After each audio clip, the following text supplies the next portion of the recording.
Samantala, alamin po natin ang update sa Pasay City ngayong araw. Ito'y sa gitna ng paghahanda para sa pagbubukas ng FIBA Asia Cup 2025 qualifiers na gaganapin sa lungsod. Si Bernard Ferrer sa detalye live. Bernard?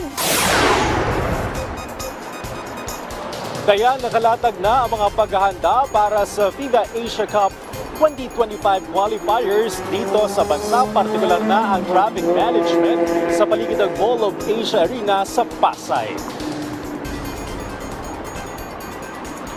Maluwag pa ang paligid ng Mall of Asia Arena sa Pasay kung saan gaganapin ang second window ng first round ng FIBA Asia Cup 2025 qualifiers, partikular sa kabaan ng JW Joknob Boulevard. Gayon din sa Marina Way, Coral Way at Ocean Drive. Maging sa haba ng EDSA Extension ay mabilis pang usad ng mga sasakyan. Inaasang aalalay ang traffic enforcers upang maging maayos ang trapiko sa lugar. Ngayong araw maghaharap ang Pilipinas at New Zealand. Undefeated ang dalawang koponan sa Group B ng torneo. Naubusan nila mga koponan ng Hong Kong, China at Chinese Taipei. Alas 7:30 ng gabi magtatagisan ang Pilipinas at New Zealand.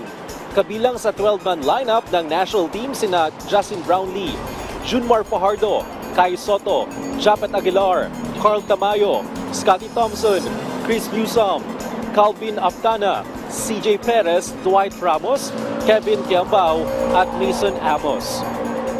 Sa November 24 ay maghaharap naman ang Pilipinas at Hong Kong, China.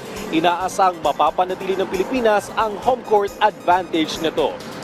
Dayan sa lagay ng trapiko, mabilis pa ang daloy ng mga sasakyan sa kabaan ng Rojas Boulevard kung saan isa ito sa daraanan ng mga manunood sa FIBA Asia Cup qualifiers mamayang gabi.